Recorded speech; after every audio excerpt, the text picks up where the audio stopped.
right. Jansen Harris here with the final play on the Just Good Network. We're presented by Got Skills Pro and Y'all Socks. Joining me, Sean, Will, Eli, and Blake. I'm excited. I'm not going to lie. I thought Boston was going to go up 3-1, but they didn't. And I'll start with you, Will. Who needs to win this game more tonight? I know that you're a Boston guy, Boston Celtics. Congratulations, you guys are in the finals. But who do you think needs to win the most? I know Warriors, the experienced team, and you guys are the young guys in the finals. Yeah, especially after what I think was a collapse in Game 4. I think it's the Celtics. It's now best of 3, and the Warriors got home court. So you have to steal one if you're the Celtics to win the series. And the last thing you want is go back to Oakland, face them again, Game 7, especially with the experience you mentioned. So I definitely think it's the Celtics. Okay. Blake, your thoughts, man. Who needs to win this pivotal Game 5 tonight? Yeah, no, I agree with Will. I think it's the Celtics. I mean, you got a young team. The Warriors, if they go down, they're experienced, championship, battle-tested squad.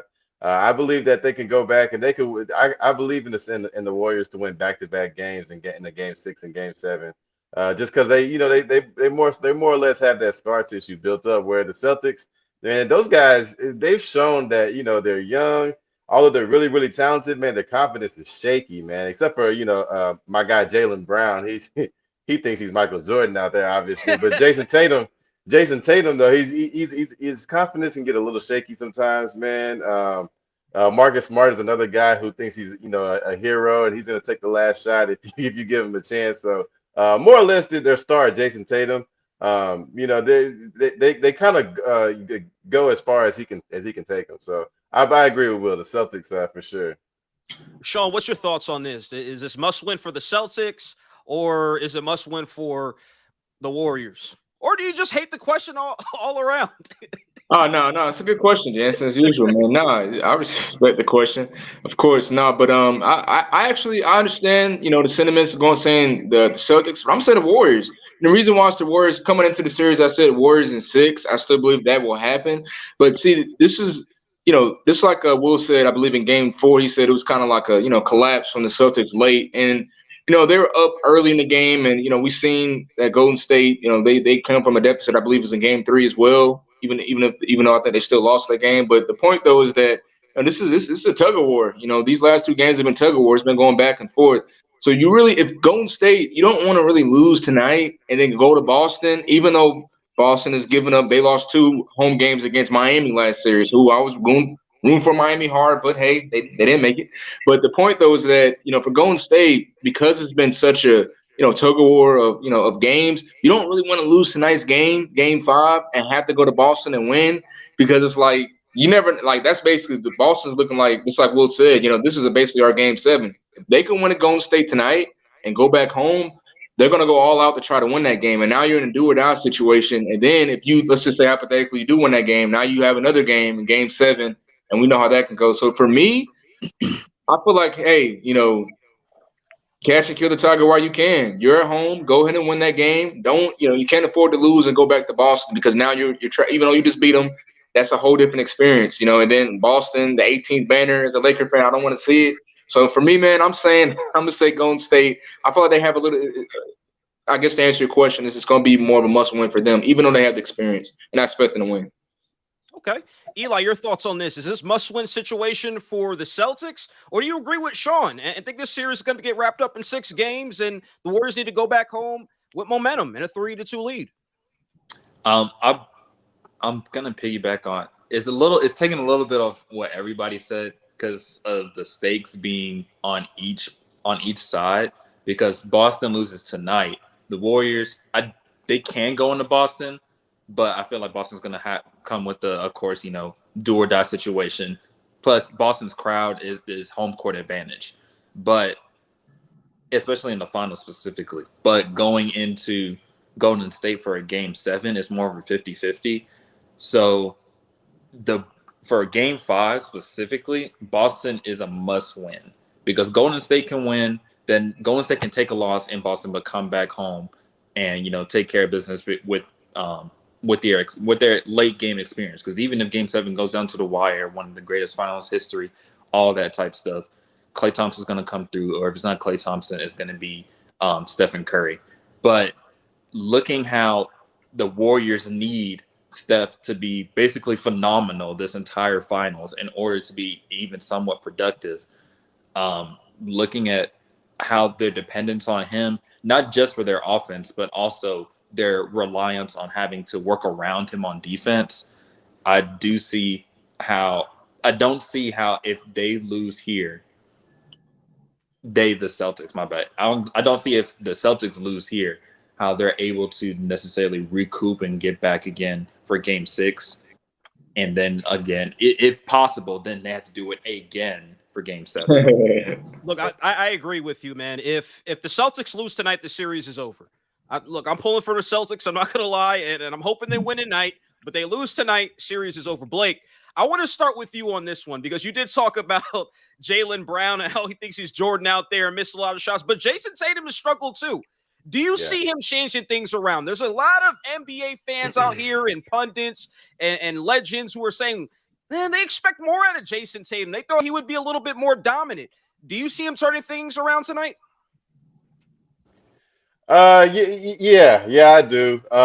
He's just, and more than anything, I just feel like Jason Tatum is just dude, like, man, you hate to see a guy, he's one of those American-born players that, we're trying to push him and he's got the talent and you just want to see him put it together for, multiple games in a row. Like, are we going to get Game 6 versus Milwaukee, or are we going to get, the last two games that we've seen out of Jason Tatum? So, I mean, we know it's in there. I mean, the Warriors, they don't have any showstoppers on defense to where it just, is to where I just see them out physicaling and then, just beating up on Tatum. It's just all mental. He's got to knock down open shots. Ime Udoka is a great coach. I think he's going to set him up and, pretty nicely to where he's going to, put him in pretty advantageous positions and, get him some open shots. But, obviously having a true point guard would help, somebody like a Drew Holiday or, like a Michael Conley who could help set him up, versus Marcus Smart, who, again, the Jordan mindset there. But, I think Tatum can, I think he'll shake it off. I see him, having being pretty aggressive, trying to get his shots early, maybe taking around, 24 shots tonight. I see something like, 15 of 25, 15 of 24, somewhere close to 30 or so points. And I see him shaking it off and them getting the win tonight. But I do have the Warriors in 7. So. Well, Blake played a little bit of GM for the Celtics. If not, go after a point guard, draft a point guard. Okay, I see. Will, what's your thoughts? This is your team. Probably watch almost all their games. Jason Tatum's your guy, right? Yeah. Is he going to show up tonight? Is he going to dominate? It's been a slow series for him. He's been missing a lot of shots. I don't know if it's nerves or what the Warriors are doing defensively. Does he change things around tonight? I honestly don't think it's been nerves. I think it's been that stinger he got in his shoulder in Miami. His stats have decreased quite substantially since that. But I think he does turn it around, but because he has to. His back's against the wall. And if he doesn't start turning it around, I don't think my Celtics have a chance at all. He's managed to stay afloat so far with him playing mediocre. But if he doesn't show up, I don't think we have a fighting chance in the series. And so I think he does. Even if he shoots a ton, like his idol Kobe and stuff, I don't see him not throwing up another stinker again. I mean, I think he'll, especially in the second half, turn around some timely shots to push the Celtics to a victory tonight. And I wonder if he's on the hush with that. He's just not talking about maybe the wear and tear, and he's trying to tough it through. But Eli, and that's a great point, Will. Eli, your thoughts on Jason Tatum? Is he due for a big game? Are we going to get a 35, 40 piece tonight? What are we going to get from Jason Tatum? Because I kind of feel the same way Blake feels, that he's ready to explode. And what Will is saying, too, with the back is against the wall. They lose tonight. I think it's over. They lose tonight. Sean, I already heard what you said. You think tonight they're going down. But Eli, is Tatum going to show up? I think he will show up, but it'll only be if it's not tonight, it will be because of defense. Something that Steve Kerr is going to be able to, I guess, scheme up some type of way for tonight. And if it's not tonight, then it'll be tomorrow night. Not tomorrow night, but Game 6. Because if Steph Curry showed us anything last game, when superstars have their backs against the wall, if LeBron James has shown the same thing in the past, if Kobe has shown the same thing in the past, when their backs against the wall, it's time to perform. It's time to come through. What we saw from young players in the past or just superstar players, Jason Tatum is going to do that between, if not this game, the next game. Now, will it result in a win will be dependent on the rest of the team. Just like how with Steph Curry is so good, he's able to propel the team regardless of how bad they're doing. But with Jason Tatum, he needs the rest of the team as far as the collective. And I forgot who said it earlier, but the team goes based on how Jason Tatum goes. And so with them, with their not necessarily lack of production on offense, but with their lack of options on offense, because they have options on offense to be able to shoot every now and then. They also have, being able to get into the paint. Sleeper tonight, Al Horford, not sure if he's going to be able to come through regarding just specifically the paint. But seeing as though the Warriors haven't been able to necessarily – they can guard one-on-one. The Celtics live on guarding on one-on-one. When it comes down to everybody get out of my way, that's what Steph Curry did last game. Can Jason Tatum do that for a full 48 basically, either tonight in a hostile situation? Because I know the Warriors cards are going to be crazy tonight. But if it's not tonight, then it's going to be when it's at home. I do believe he'll show up. Now, do I think it'll be a game-winning type of deal? That's another story. I don't know about that one. Okay. I feel like he's going to get like a 40 piece. I'm thinking it's going to be a big game. He's going to start the game off aggressive, go into the basket, get some foul calls. Sean, your thoughts on Jason Tatum? Clearly, you picked the Warriors to win, but do you see him bouncing back or having that marquee game? I feel like he's been kind of struggling, in my opinion, missing a lot of shots. I thought it'd be a lot better. Yeah, it kind of reminds me of Devin Booker from last year. It's kind of similar. Like both are stars. He's a part of the young group with Donovan Mitchell, Devin Booker, Jason Tatum. We always mention those guys as like the next ones up. And they're really good, but they're not superstars yet. But Devin Booker and the Phoenix Suns with Chris Paul last year. Wow, we were surprised. They made the finals. Is Devin Booker that guy? They're up 2-0. Of course, the Milwaukee Bucks end up, beating them 4 times in a row. And we didn't see the Suns back to the finals again. But, it kind of seemed like Devin Booker kind of went back to that normal star role. So with Jason Tatum, I see something similar. It's also 2-2. I think Jason Tatum's a very good player. For me personally, over the last 2 years, real quick, I think Jason Tatum's continuing to ascend. He reminds me kind of like a Paul George. I've said that the last few years, where it's like he's there, but is he that guy? To be determined. But he's only 24, so he's really good. And like I told Will off screen, hey, Jaylen Brown, Jason Tatum, I've always felt like they needed that extra piece. And I see why they had Kyrie Irving, even though it didn't mesh well. But it's like I don't believe in them enough. I don't think they're those guys to take the Celtics to the promised land. But this year, they definitely both ascended to almost reaching that superstar status. So to answer your question, Jansen, I feel like with Jason Tatum, I mean, kind of like Blake said, it's like he, from St. Louis. It's my second hometown as well. He seemed like a good dude. They got a commercial with the hot Cheetos or something like that. He's marketed with a Gatorade. I mean, but in this series, I don't know, man. It might be tough, but at the same time, just like when they won Game 1, I think he was like 3 of 13 or something, but he had like 13 assists. Maybe the stats are wrong, but he still had an impact on the game without him scoring a lot. But see, when you have a guy, to me, if the Celtics were to win the finals, unless Jason Tatum just goes off, I think Jaylen Brown should be MVP. I think he's been playing just as good as Jason Tatum, to be honest, even in the Miami series. Now they're both very good, very good players. They complement each other. But I mean, I feel like Jason Tatum, in order for them to win, he needs to put at least 25 to 30. But because they have Jaylen Brown, he can give you those buckets honestly in the first half as well.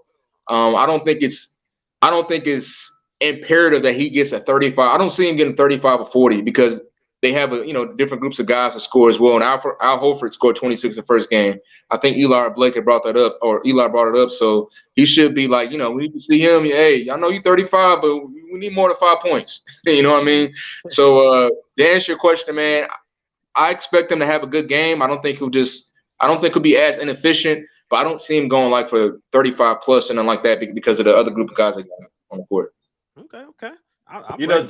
Jansen, I want to actually say something about that. I agree, Sean. I think the Celtics. We try to make Jason Tatum out to be the guy, but honestly, it needs to be a 1A and 1B between him and Jaylen Brown I for them mean, to yeah. actually win the season. I mean, for them to Yeah. actually win the series, yeah.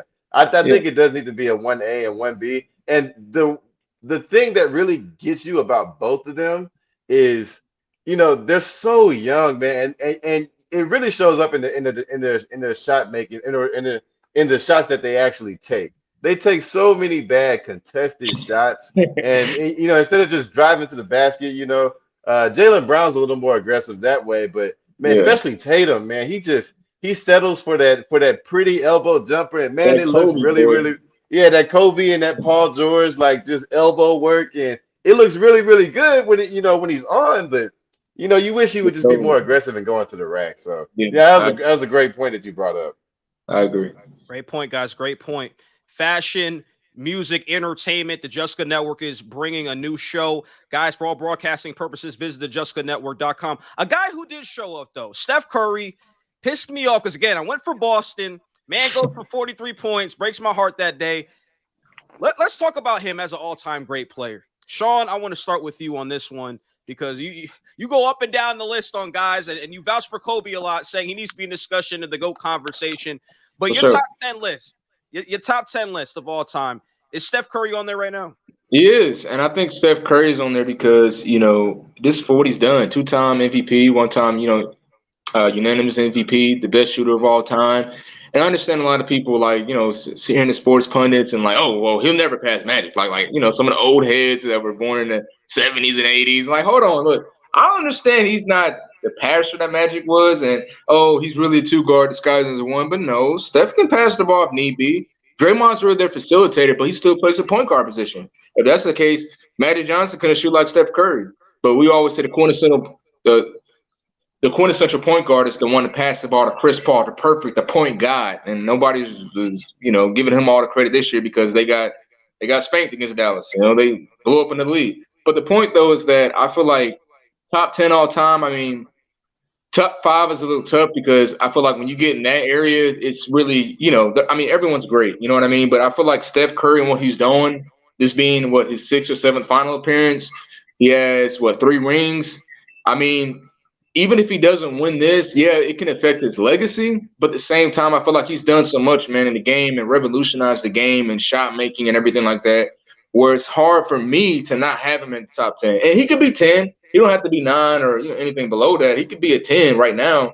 But I feel like Steph, man, I mean, let's just say hypothetically, if they do win this series, but he's going to start knocking some of those, hey, I know it's a great year, but Steph Curry presence on the court, man, I mean, it's too big for me to just say it's guaranteed automatically 10 players better than him. So as of right now, I have him in the top 10 just based off of what he's done in the NBA, and he still has, God willing, some probably 4 more years at least.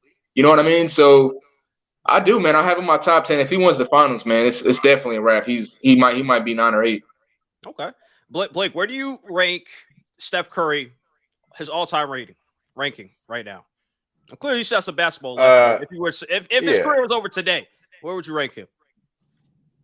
Today, oh man, he'd probably be just outside of my top 10. I don't have a problem with anyone putting him in the top 10. He's definitely the top 10 players that I've seen play. It's hard to put him over Magic.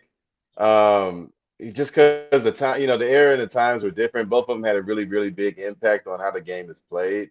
I never really watched Magic play myself, so it's just hard for me to put him over him.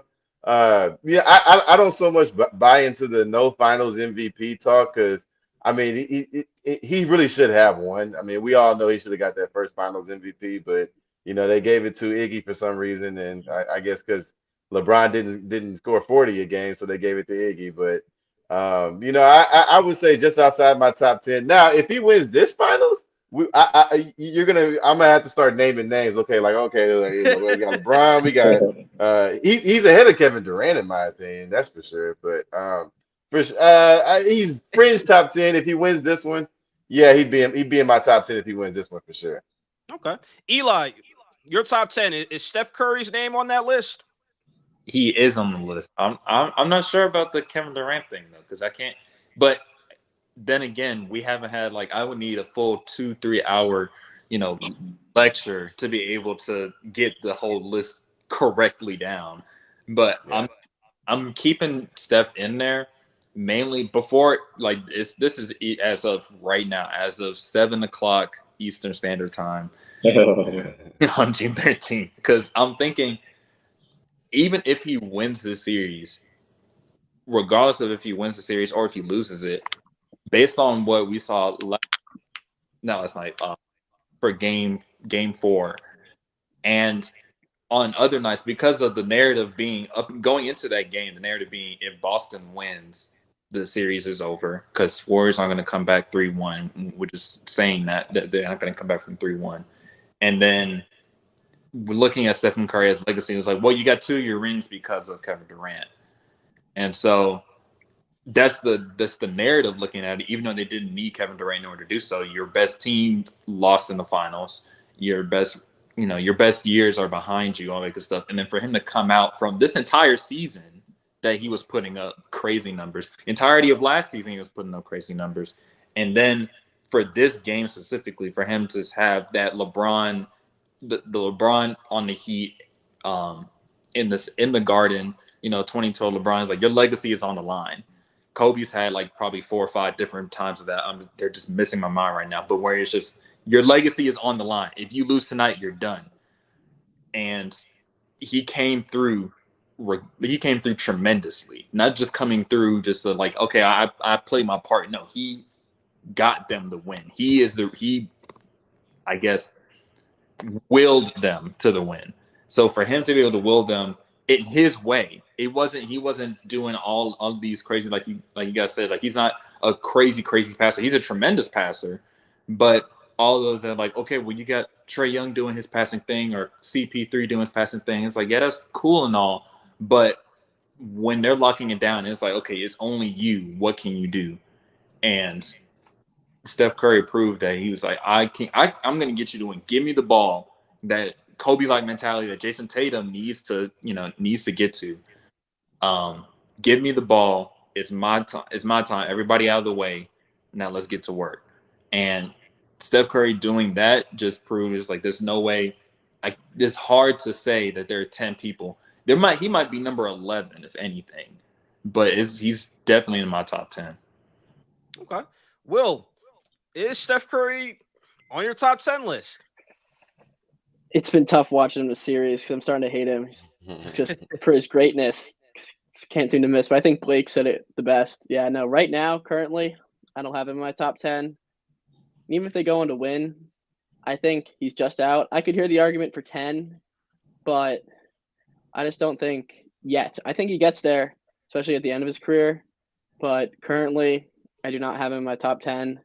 I think, like Eli said, maybe 11. He's definitely like 11 or 12, but not top 10, not just yet. It's hard for me. I got a couple names, guys. I don't know. Let's say Jordan ahead of him, Kobe, LBJ, LeBron, Magic, Kareem, Wilt, Russell, Duncan, Hakeem, Shaq. I don't know. It's debatable. It's debatable. If he wins this year, we got to revisit the conversation. Y'all like that list? Anybody got any questions about that? Sean, I know you don't like the big men. I know you don't like all the big guys. No. You gotta say it right, bro. I mean, those are quick 10, and most of them where I can see, like, if take anyone off, I mean, it'd probably be a big man. But hey, I mean, it's pretty accurate. It's pretty accurate. Some people will say Bird. Where's he at on the list? We were pretty high up on him. Yeah, I think Bird would be in my 10. Yeah. Just nobody from when games are on tape delay. So like Bill Russell, gotta go, man. Gotta go. I'm sorry. I'm sorry, man. Yeah. Should he have been on that list? No. I probably, and as an avid Houston Rockets fan, so Will, I feel your pain watching Steph, get busy on your team in the playoffs. But as an avid Houston Rockets fan, even Hakeem Olajuwon, I probably wouldn't put above Steph. For real, the dream shake, man. That was unstoppable. I mean, it's tough. It's tough, man. It's a tough 10. It's a tough 10. Sure. Now, real quickly before we move on to our predictions, Blake, do you think that you think that the Bulls would have won championships if he didn't retire early? Maybe those Rockets teams wouldn't have won back-to-back. That's always a debate. I don't know who else wanted to get in on it, but Blake, I wanted to ask you that. Do you think Hakeem would have had 2 rings if Jordan decided not to retire early? Absolutely. Absolutely, and you can't convince me otherwise. I saw Jordan. He was wearing number 45, but he played against that Magic team and they got spanked, man. So I don't want to hear it.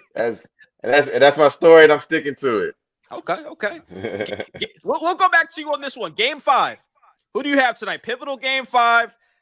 Celtics at home. If the Warriors win this one, they're back at home for game 6, and that's what they want. Who do you got tonight, Blake?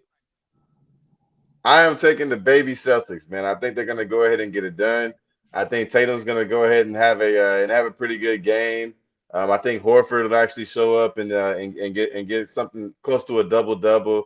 And the unsung hero has been Robert Williams, right?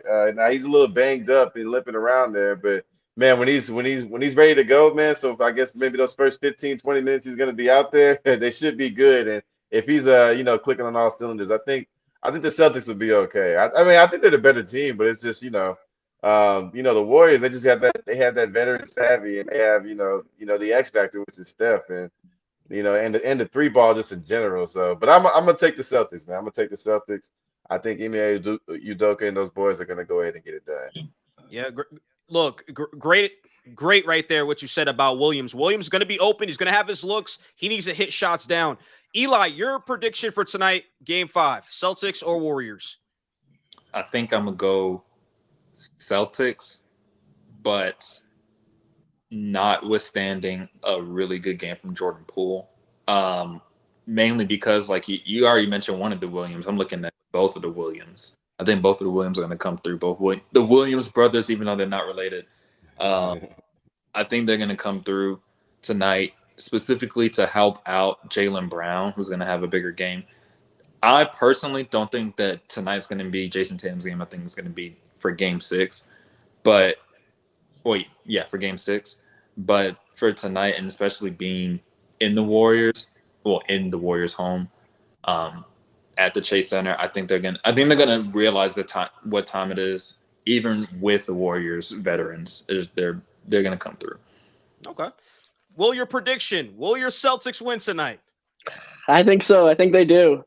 They've responded well after losses. They actually have only lost once since January after a loss, and that was a back-to-back where they rested 4 starters. I think that trend continues. I think they come out strong. I do think Steph Curry will have another spectacular game, though. I think Tatum and mostly Jaylen Brown, like Eli said, has a big game and kind of withstands it. And then the role players for the Celtics playing a key role, especially since the role players for the Warriors, who had a great game 4, back at home, have the crowd behind them. I think the Celtic role players slightly outplay them. The Williams, the Derek White, Al Horford. I think they do just enough for my Celtics to squeak out the victory. Okay. And Sean, you already picked the Warriors in 6, which means, according to you, they're going to win tonight. So what's going to be the difference in the game for you? What are the Warriors going to do? Is it going to be something that happens in the late third quarter or fourth quarter? Maybe the Celtics get hot in the first half and then things change. What's your keys to victory for the Warriors tonight? Yeah, man. I feel like my mind is saying, honestly, the Celtics will win tonight, but my heart is saying the Warriors because I picked them in 6, so I want to have the prediction right. But at the same time, man, I mean, I can definitely see Boston scraping this one. But see, it's like this, and I don't believe anything's rigged. I don't want to be that guy, but I feel like if Boston were to win tonight, it's going 7. Because Boston has had, 3 straight series that won 7 games. It's in Golden State. The legacy, everything. It just seems like it has to go 7 if Boston were to win tonight. Yes, Boston fans, you would lose at home again. Last home game of the season, you lost, even if you win the finals in Golden State, which I doubt will happen. But I think it will go 7 if Boston wins. But for the prediction, man, I'm going to say the Warriors win tonight, even though I really feel like Boston, my spider sense is saying Boston's going to win. But I got Golden State, I guess, man, because I just feel like, the savviness, just like a lot of people a lot of us said, the experience, I think Draymond, Clay and the original big three, Steph as well, they'll find a way to win late. I definitely think it's going to be another tug of war of a battle and stuff like that. But I just think, with Golden State and Steph, man, I can see him making a clutch 3. It might be a buzzer beater tonight. You heard it here first. So I got Golden State. Winning. Okay. Look, Sean says buzzer beater. Here's my prediction, and quote me on this: 114-107. Celtics. Draymond Green gets dunked on tonight too. Watch. Oh, I'd love that. I'd love He's that. Oh, gonna my talk about his goodness. podcast too. He's gonna talk about his podcast He's too. going to talk about it. See, he knows what he's setting himself up. He's going to get dunked on. Jason Tatum, 39 points. Not 40, but 39 points. Statement game for him. He's going to be confident tonight. That's all I got. Jansen Harris here with the final play in the Just Good Network. Sean, Will, Eli, and Blake. Great job tonight. I can't wait for this game. I'm pumped up. Watch. Excited. Draymond's I'm getting excited, dunked on yeah. tonight. Sounds petty, but it's going to happen. Watch. I'd love that.